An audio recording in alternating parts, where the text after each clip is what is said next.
Welcome back to my mental health gram channel. This is for education purpose only. This is all my thoughts, my opinions, and my speculations. Please like, share, and subscribe. I'd like to thank all my subscribers, viewers. I want to give a shout out to Real Eyes Analyze. I'll put a link up. Denise, a very close friend. She helps me a lot with some research. I'd love to thank my subscribers. The support, comments, kindness, respect, for my mindfulness. You'll show each other me. I really do appreciate that. So this is all my thoughts, my speculations, and my opinions. May the victims rest in peace. Like Murph is a cyber sleuth. She's in charge of the Facebook, and she put this out in the beginning. And she was interviewed by Ashley Banfield. This is like 2.5 years ago, in the beginning of the case. Did some digging on Venmo, and Ethan's last Venmo payment was to Jack KATOVICH. Clicked on this page and found a Molly Gray who paid Liz KATOVICH, that's Jack KATOVICH's sister, and captioned it 3:30 a.m. I remember that was eerie. That was creepy. This is very unsettling. Could be nothing, but could be something. Thought it was interesting, regardless. I personally thought it was important. People are different in every case. I prefer always to look at everything. Don't leave any rock unturned. Although it may sound ridiculous to some people, or it may sound like the right direction to the other person, that's the beauty of our thoughts and our brains and our speculations. As long as our speculations have mindfulness, boundaries, especially to the parents, whether they're right or wrong, they're grieving parents. They lost their children. So I do understand that while they're in the bereavement period, that they'll have different phases. I hope the families are healing. I hope the truth comes out one day. We find out exactly what happened. But let me get back to the VENMOS. I found the VENMOS to be a diamond in this case, because the data movements, the metadata, says a lot. Like, just say somebody's missing. What is the first thing law enforcement does? They go back, check your phone device, if they have it. If they don't, they go check to the specialist engineers all your tracks of your phone, when it last pinged. They check towers around the areas. And later on, it goes more into your friends, families, people around you, communities, work people, and they start checking their data movement. So the VENMOS are literally important for me, just like the pictures that are first exposed of SAEED, what he was watching at the grub shop, and the crowd yelling Zana's name. Both of them are really important for me, but this is actually more important because the VENMOS is everything. Why are these people paying $6 each? Captioned at 3:30 a.m. What was going on at 3:30 a.m.? These people were actually bidding. They were betting. Not accusing anyone, but what's his name? Jack KATOVICH. He's just been doing too much from the beginning in this case, and it's strange. Nobody mentions him. His sister and her friend, Molly Gray and Liz KATOVICH, were both at the bandfield. Grub truck. Molly was there.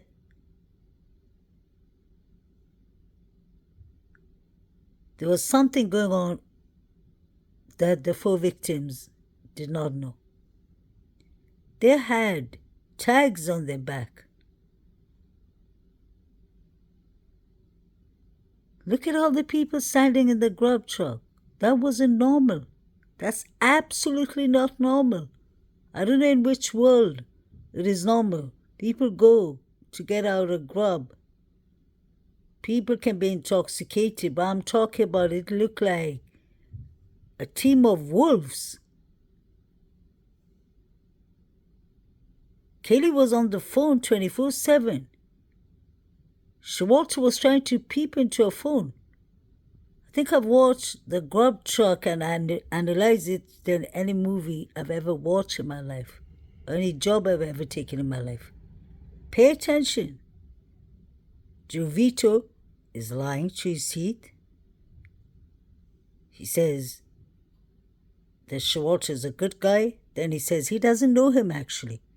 And then he says the neighbors told him that he is the unaliver. He's the neighbor. He has criminal records, has harassments towards females. But we saw Jovito was doing a lot. He was a busy bee. I'm not saying he had anything in the Coca-Cola can, but something wasn't right. You don't shake a can like that. No one shakes a can like that.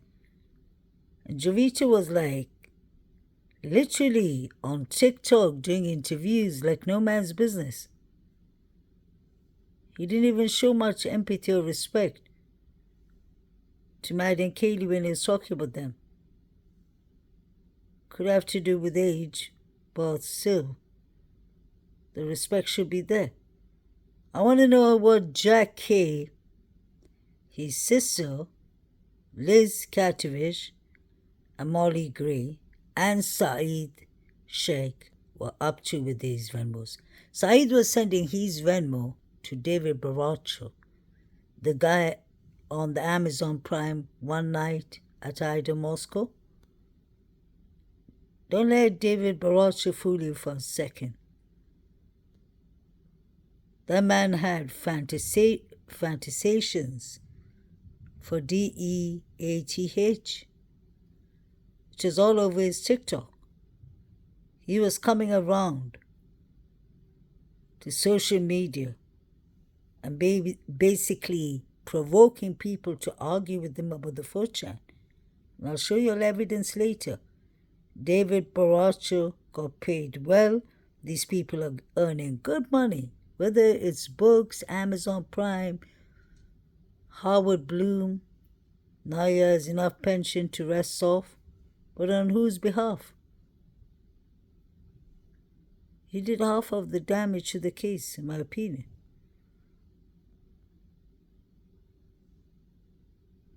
Where was these Venmos going? Why hasn't the police checked the trace of these Venmos?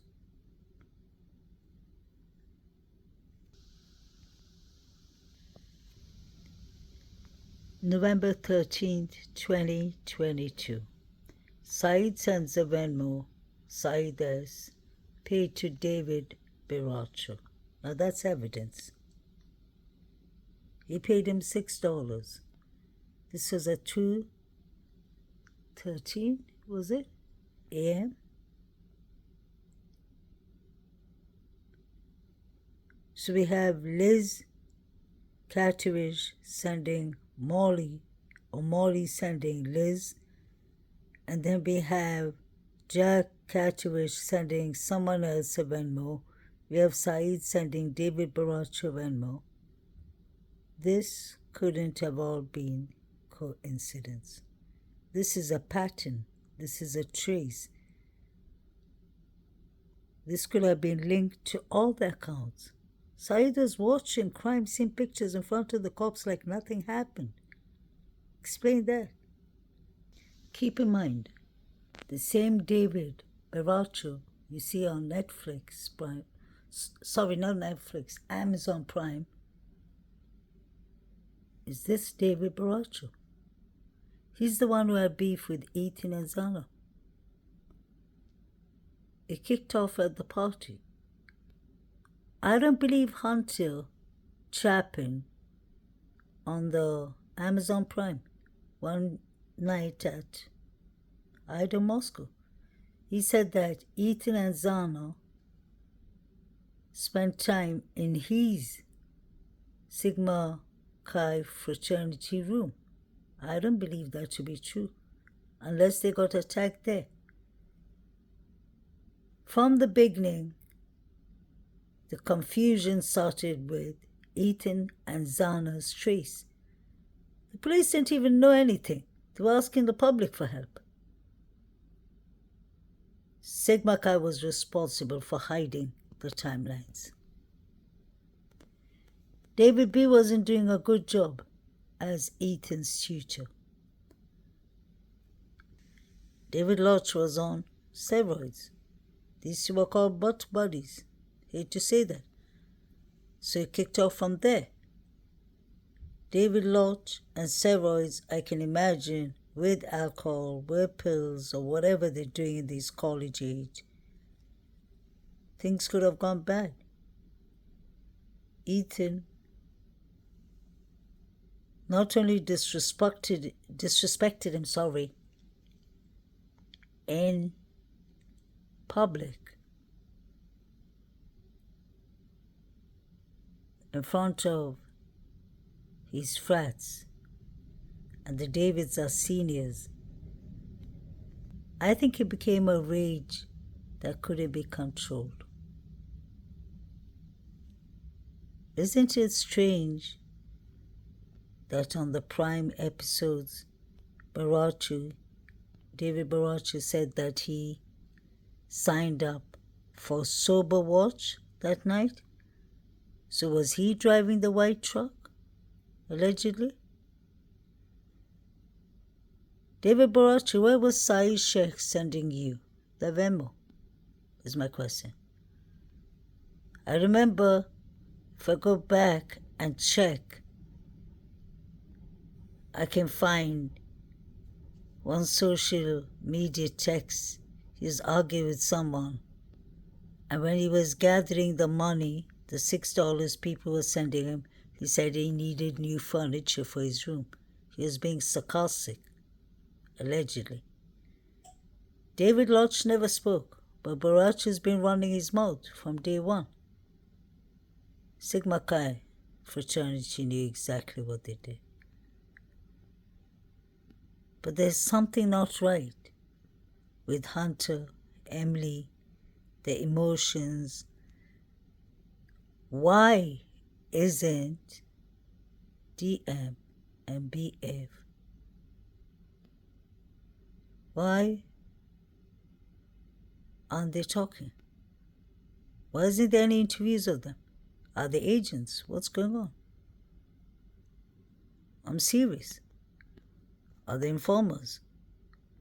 Why are they being treated like trophies?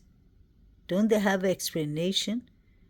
I remember when Steve was contacting DM, I believe, one of the surviving roommates. He got warned by the FBI not to contact them, others he'd be arrested. So what was going on with the surviving roommates? Ethan was actually living at 1122 King Road. So that was news to us. He wasn't only spending time, he was actually living there with Zana. I wonder, how did that make DM feel? Queen Kelly was spending time there too. although he denies it. What happened to Ethan and Zana that night? What did Ethan mean in his text to his sister? We all miss you. Come and chill with us. Come and hang with us.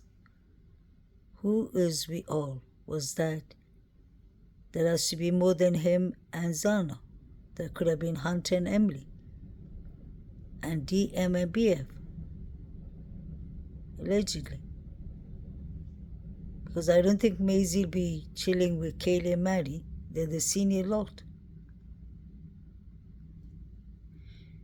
Wasn't it that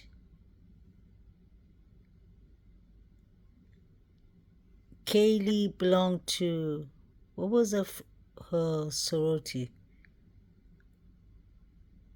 Alpha something? Alpha Chi something? Or Alpha Pi? But according to the way I remember it, because I was hearing Murder Mayhem, shout out to Murder Mayhem. Love his series. Real gentleman. I heard Murder saying yesterday, Huda and Bubbly would know that. If I'm not wrong, Kaylee was the only one who belonged to a sorority by herself, with Eva and all that. Not the Eva we saw on Netflix, another Eva, the tall girl, who was at the memorial speaking on behalf of Kaylee's family. And I've noticed one thing, Kaylee and Maddie both applied for Kaylee's sorority, but Maddie did not get it. So Maddie got the same sorority with Ashton Couch and Bethany Funk. Bethany Funk is the junior sister. Because I remember, if you remember the speeches, DM and BF is priest was talking on behalf of them. In the memorial, BF looks like she had a deep connection with Maddie. DM, I didn't see much connection with anyone in the house. And I think something went really nasty after Halloween. Come on, if you go to the TikTok and if you go to some of my clips and watch what happened on Halloween on the 30th of October, you always check into, in counseling and psychology, we always look at behavior pattern.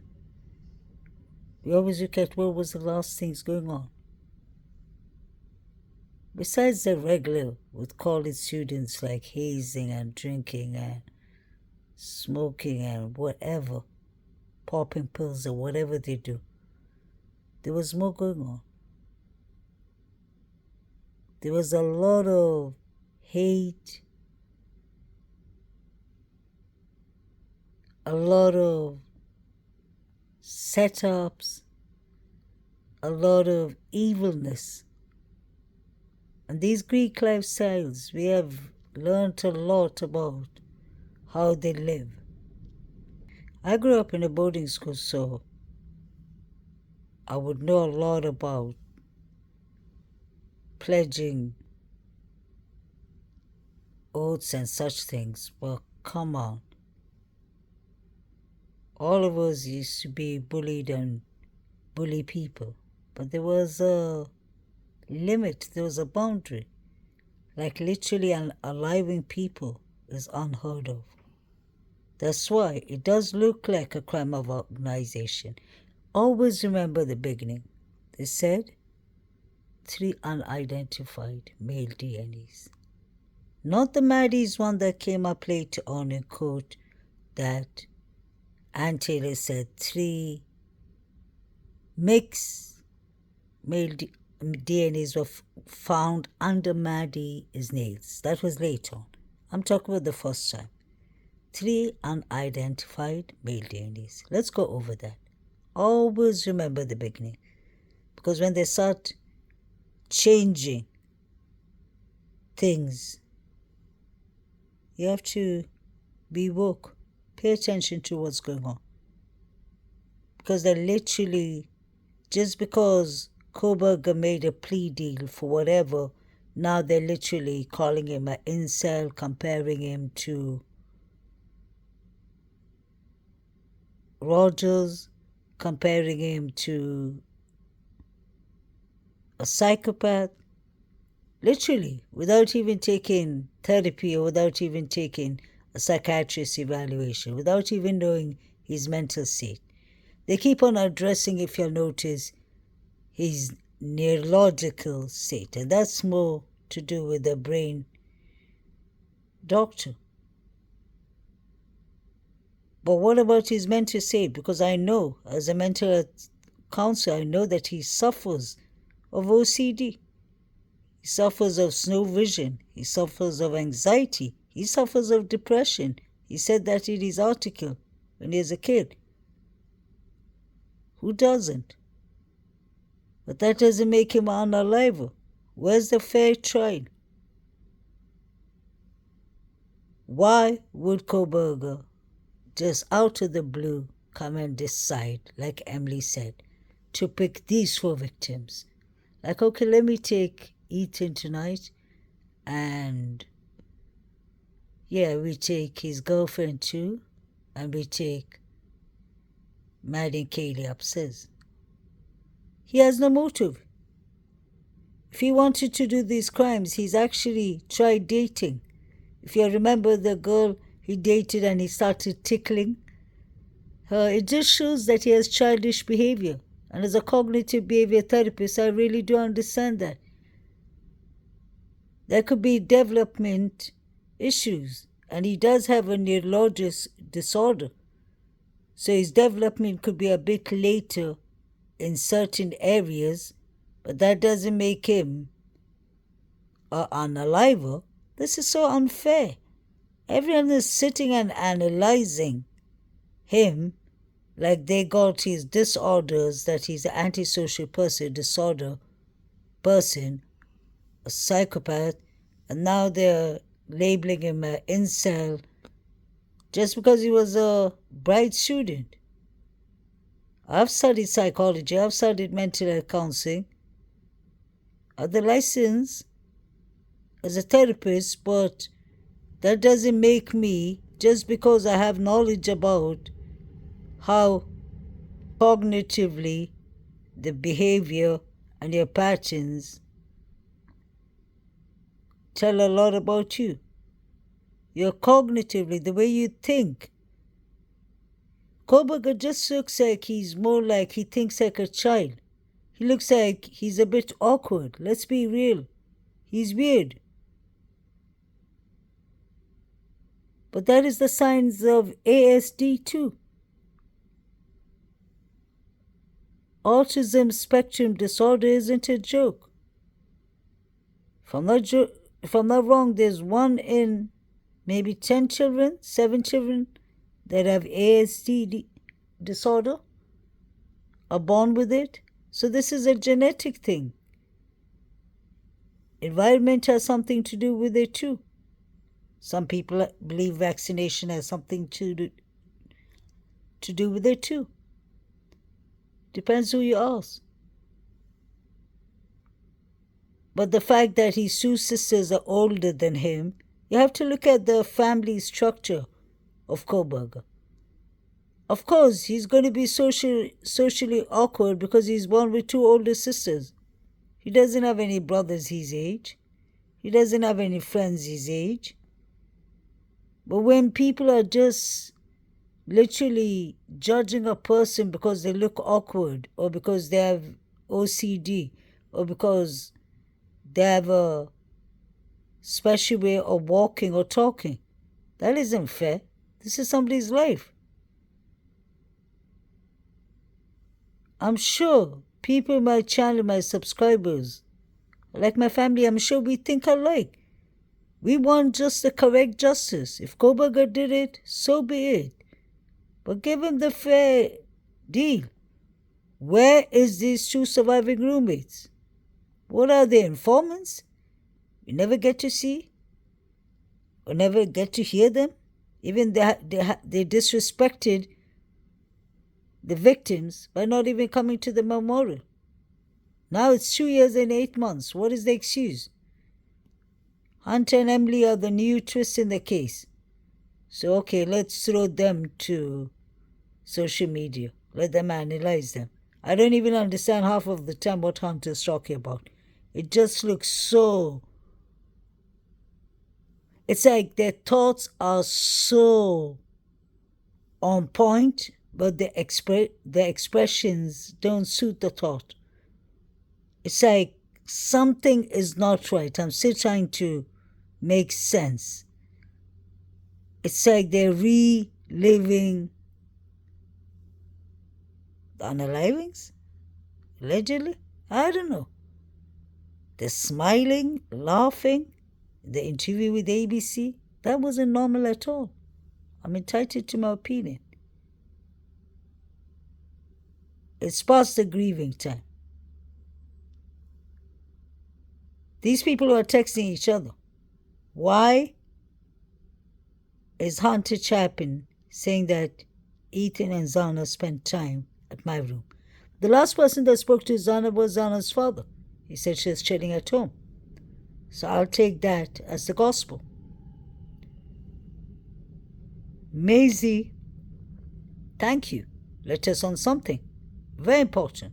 2 things, actually. In the ABC interview, she said that Ethan texted her. And it showed on one night in Idaho, Moscow. She showed that he texted her and he said, "We all miss you." Who is all? Besides Ethan and Zana. It got ugly. Was it the Banfield boys that came and visited them? Something happened. And the so-called roommates, surviving roommates, witness, I don't know what they're anymore, are hiding everything. Why aren't they showing their face? Making tattoos, that's it. Are they informants? What's going on? Are they under some witness protection program? Why aren't they speaking? Will skeletons start falling from their mouths if they start speaking? Something's not right. Why did he accept the plea deal? You remember this picture? It's everywhere, obviously, from the very beginning. At times, it looks like a white guy. And at times, it looks like that guy, the colored guy at Banfield. The one with the big forehead who had, let me show you, the one who had the big bust on his forehead. The eyes looks like him and the lips. But then it looks like David Baracho too. It's strange that David Baracho showed his picture attached to this picture. I found that interesting. Baracho wears lodge. He used to talk to me on live streams. Where's he now? It's been over a year. Where's Showalter? These people have just moved on. Before they were good in passing threats, but now it's like they moved on because they know they got away with this one. Not only with this 4 unalivings, they got away with 7 unalivings.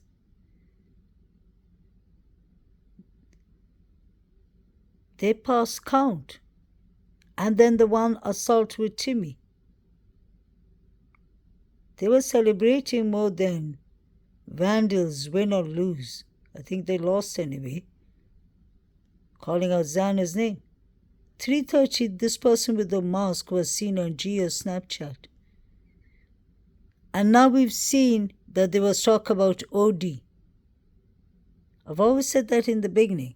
There was 2 things there was always talk about. OD, that the victims may have been OD'd, they got a bad bunch, allegedly, and there was a rumor always going around about Maddie found drugs out, so she threw $75,000 worth of rugs. That was the rumor. But when you think about it, it could make actually a lot of sense, because what did Showalter say? Maddie. He said, he said, we're going to get you for that, Maddie. We're going to get you for that, Maddie. Why would you get somebody? Yes, if they